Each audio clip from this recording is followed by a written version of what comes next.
नमस्कार। अभी 2-3 दिन पहले केंद्र सरकार ने सीए का कानून पास किया था। कल मैंने एक प्रेस कॉन्फ्रेंस करके ये समझाया कि सीए कैसे देश के लिए बेहद खतरनाक कानून है और इसे वापस लिया जाना चाहिए। आज सुबह माननीय गृह मंत्री श्री अमित शाह जी ने, जो कल मैंने प्रेस कॉन्फ्रेंस की थी उसके ऊपर उन्होंने बयान जारी किया है, उसी का जवाब देने के लिए मैं आज आपसे मुखातिब हो रहा हूं। मैंने उनका बयान सुना, माननीय गृह मंत्री जी का। अपने पूरे बयान में जो प्रश्न मैंने कल उठाए थे उसका किसी भी एक भी प्रश्न का उन्होंने जवाब नहीं दिया। उन्होंने केवल मुझे गाली गलौज किया है, केजरीवाल भ्रष्ट है, केजरीवाल ये है, केजरीवाल ऐसा है, केजरीवाल वैसा है। मुझे छोड़ दीजिए, मैं इंपॉर्टेंट नहीं हूं, देश इंपॉर्टेंट है। देश के 140 करोड़ लोग इंपॉर्टेंट हैं, उनकी बात करते हैं। मैं आपसे पूछना चाहता हूं कि आज हम पूरा देश मिलके, सारी सरकारें मिलके अपने देश के बच्चों को रोजगार देने में असमर्थ हैं। जो इतनी भारी संख्या में बाहर से आप पाकिस्तान, बांग्लादेश के लोगों को हमारे देश में लाके बसाना चाहते हो, उनको नौकरियां कहां से दोगे? उनके लिए नौकरियां कहां से आएंगी? पहले अपने बच्चों के लिए तो नौकरी का इंतजाम कर लो। ये मेरा कल मूल प्रश्न था। उनके लिए घर कहां से आएंगे जो आप इतनी बड़ी संख्या में पाकिस्तान से, बांग्लादेश से लोगों को लाके अपने देश में बसाना चाहते हो, माइग्रेशन करवाना चाहते हो? वो उनके लिए घर, उनके लिए नौकरियां, उनके लिए संसाधन कहां से आएंगे? अपने देश में इतनी गरीबी है, अपने देश में ऑलरेडी लोगों के पास नौकरियां नहीं है, घर नहीं है, उनको कहां से लाके बसाओगे? आजादी के बाद काफी बड़े स्तर के ऊपर माइग्रेशन हुआ था। बहुत सारे लोग भारत से पाकिस्तान और बांग्लादेश गए थे और बहुत सारे लोग वहां से इधर आए थे। अब जो ये माइग्रेशन इस सीए की वजह से होने वाला है, ये उससे कहीं ज्यादा बड़ा माइग्रेशन होने वाला है। पाकिस्तान, बांग्लादेश, अफगानिस्तान, इनका कहना है कि सीए के तहत इनके अल्पसंख्यक जो हैं वो अगर भारत में आके रहना चाहेंगे तो उन्हें उस बात की मंजूरी दी जाएगी, उन्हें हमारे भारत की नागरिकता दे दी जाएगी। इन तीनों देशों में मिला के लगभग 2.5 से 3 करोड़ अल्पसंख्यक रहते हैं। पाकिस्तान, बांग्लादेश और अफगानिस्तान में मिला के लगभग 2.5 से 3 करोड़ अल्पसंख्यक रहते हैं। वहां बहुत गरीबी है, उनके पास रोजगार नहीं है। भारत में आना और भारत की नागरिकता मिलना उनके लिए तो बहुत बड़े सपने की तरह है। और अगर हमने भारत के दरवाजे खोल दिए, इतनी बड़ी संख्या में लोग आने वाले हैं जिसकी हम कल्पना भी नहीं कर सकते। इन 2.5-3 करोड़ लोगों में से अगर 1-1.5 करोड़ लोग भी आ गए तो कहां बसाया जाएगा उनको? क्या करेंगे उनका? ये मेरा प्रश्न था माननीय गृह मंत्री जी, जिसका जवाब आपने नहीं दिया। आपका यह कहना है कि 2014 से पहले के लोगों को, जो आ चुके 2014 से पहले, उनको बसाया जाएगा। मैं आपसे पूछना चाहता हूं, 2014 के बाद आना बंद हो गया?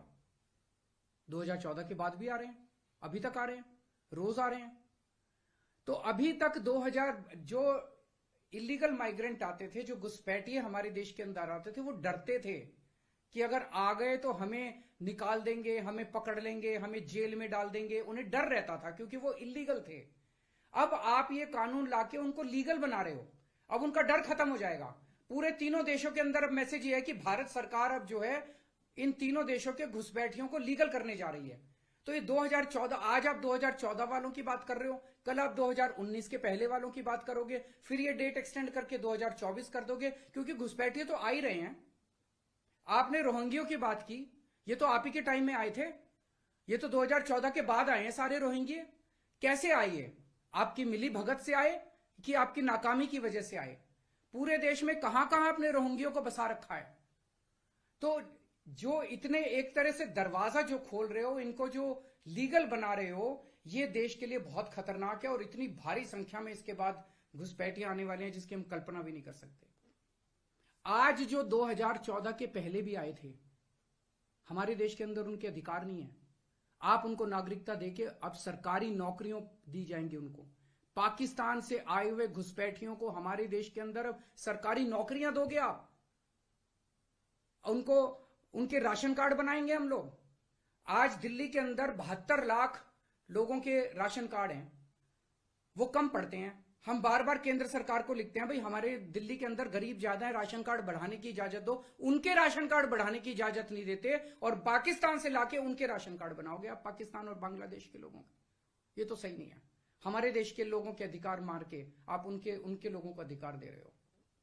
सरकारी पैसा हमारा पैसा है, सरकारी पैसा 140 करोड़ लोगों का पैसा है, हमारे टैक्स का पैसा है। पाकिस्तानियों ने टैक्स नहीं दिया, बांग्लादेश के लोगों ने टैक्स नहीं दिया, इस देश के लोगों ने टैक्स दिया।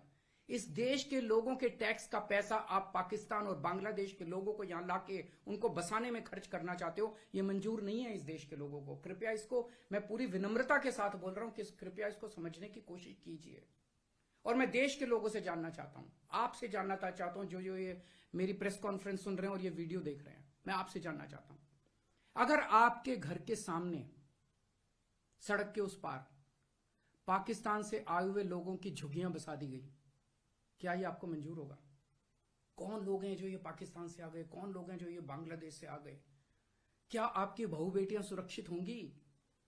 अगर वहां पे आए हुए लोगों को बसा दिया गया, पाकिस्तान के लोगों को पूरे देश के अंदर जगह जगह बसा दिया गया, क्या आपको ये मंजूर होगा? क्या आप अपने आप को उनके बीच में सुरक्षित महसूस करोगे? और कौन होंगे ये लोग? क्या देश सुरक्षित होगा? पता नहीं कैसे लोगों को पाकिस्तान ही भेज देगा, बहुत सारे लोगों को हमारे देश के अंदर। क्या हमारा देश सुरक्षित होगा? चारों तरफ कानून व्यवस्था की समस्या नहीं पैदा हो जाएगी? इसी को लेकर मैं चिंतित हूं माननीय गृह मंत्री जी। मेरी बात को अन्यथा मत लीजिए, मेरी बात को समझने की कोशिश कीजिए। और हम दूसरे देशों से क्यों नहीं सीखते? कनाडा का हाल देख लीजिए, क्या हो गया। विकसित देश होता था, उसने अपने दरवाजे खोले, पूरी दुनिया भर से लोग आ गए और अब वो माइग्रेशन बंद कर रहे हैं। इसका लंदन, इसका यूके का हाल देख लीजिए, क्या हो गया। पूरे दुनिया के अंदर आज सारे देश बाहर से आने वाले इमिग्रेंट्स को रोकते हैं और आप दरवाजे खोल रहे हो सबके लिए कि सारे दुनिया के गरीब यहां, पाकिस्तान बांग्लादेश के गरीब सारे आके यहां बस जाएं। हमारे गरीबों की चिंता फिर कौन करेगा? अगर आपको लाना ही है बाहर से लोगों को, हमारे देश में पिछले 10 साल में 11 लाख उद्योगपति और व्यापारी भारत छोड़ के चले गए। केंद्र सरकार की, भाजपा सरकार की नीतियों की वजह से, उनके अत्याचार की वजह से। अगर लाना है तो इनको वापस लेके आइए। ये हमारे ही देश के लोग हैं, ये भी भारत के लोग हैं।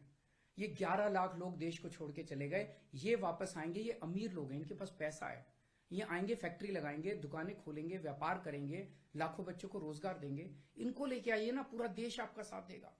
और पाकिस्तानियों को और बांग्लादेशियों को हमारे देश के अंदर लाके अगर आप बसाएंगे, ये देश को मंजूर नहीं है। नमस्कार।